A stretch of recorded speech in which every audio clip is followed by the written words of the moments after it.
Okay, today we're going to talk about personal accountability, and I'm going to share a wonderful example that the universe gave me this morning.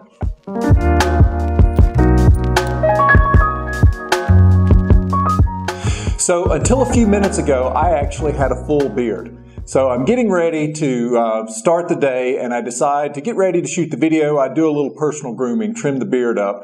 At the same time I was trying to do the beard trimming, I was also thinking about the video that I wanted to record today and what I wanted to see, etc. i.e., I wasn't present. Well, I'm reaching down, grabbing my beard trimmer, and at the same time I go to trim, still thinking about the video I'm going to be shooting, all the way down. My 15-year-old son had come in sometime yesterday afternoon, taken the guards off my beard trimmer, and decided to trim up his sideburns, I'm guessing is what happened. Well, as a result, I put a big gash all the way down through my beard. And unfortunately, I did let out a few explicatives to scare the dogs and probably offend the neighbors. But as I got to thinking about what happened, I thought, that's one of the things that we all struggle with, personal accountability. Some people more than others, and it's something I've worked on a lot in my life. But even the most senior people that I work with, who are some of the most accomplished leaders, and I think are real models for self-accountability, it's still something they struggle with. And let's talk about that a little bit, because it would have been really easy for me, and I'll be honest, the first gut reaction I had was to get mad at my son, right? Because he and I have had conversations about if you're going to use, the guard, if you're going to use the razor, put the guard back on it, right? But that's not the point. At the end of the day, I put all the blame on him. That was one of the options. Or at the same time, I could have shared that personal accountability. Let me give you a couple of fairly recent examples of conversations I've had with leaders. About 3 months ago, I was having a conversation with the CEO, and he was venting his frustration on how his senior team members, the people who reported directly to him, weren't giving him honest feedback. And I said, okay, well, talk to me a little bit more what you mean by that. He said, well, I'll ask questions, and I'll set up the conversation for people to give me their feedback, how they really feel about things. He said, but no one says anything. Everything's great. And he said, then within a week, 2 weeks later, I'll get this information back through a side channel that people are frustrated about this, or they don't like the fact that I'm doing that. And he said, I'll have the conversation with the team, but nothing happens. He said, what feedback could you give me on that? I said, well, one, it's not an uncommon problem. Two, the way I look at it, you have trained your executive team to treat you exactly the way they're treating you. I said, this is your fault.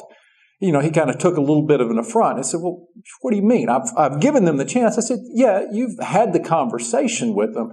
I said, but what have you done other than have the conversation? Well, nothing. I said, well, what are your other options? Well, I don't know. Talk to me about that. I said, well, at the end of the day, my core belief, one of the things that I've been taught, and I've since seen it everywhere now that I've learned this lesson, we teach people how to treat us. If we're not getting the results we want in a relationship, one of the first things we can do, we can think about having the conversations. In this example, the CEO had the conversation.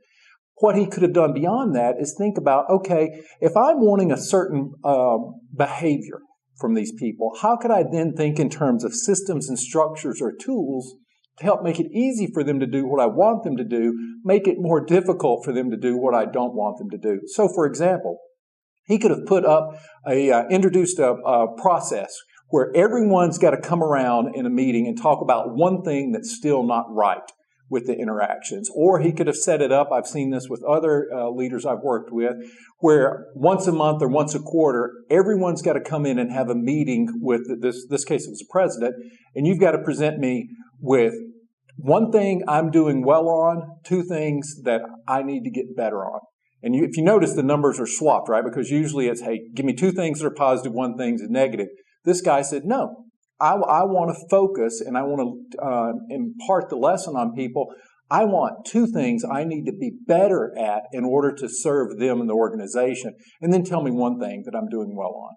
That's a way to put structures in place. Another example was with a leader I worked with where they were working with a peer and they weren't having the level of relationship in terms of the productivity of the relationship that they needed. They had had the conversation. I said, okay, put a scorecard in place. What do you mean? Well, decide on the type of relationship you guys want. What's the value that you're wanting to both receive in the relationship? And then put a scorecard, 1, 2, 3 metrics that you're going to talk about on a monthly basis, whatever. These are examples of where it's easy to blame someone else, whether it's blaming my son for not putting the guard back on the beard trimmer, whether it's blaming your executive team for not giving you honest feedback, right? Or blaming your peer for not being able to create the value that you need in the relationship with him or her.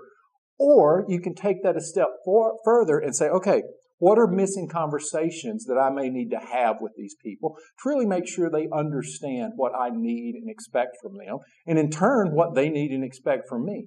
The second thing is, how can I think in terms of system structures and tools to make it easy for us to do and give what the others need and then receive what we need as well?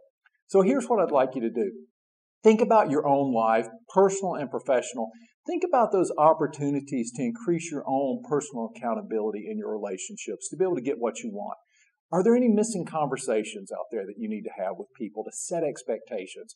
What can you do in terms of systems, structures, or even tools to actually make it easy for you and the other people to do what you need each other to do, and make it hard for you to do what you don't need each other to do?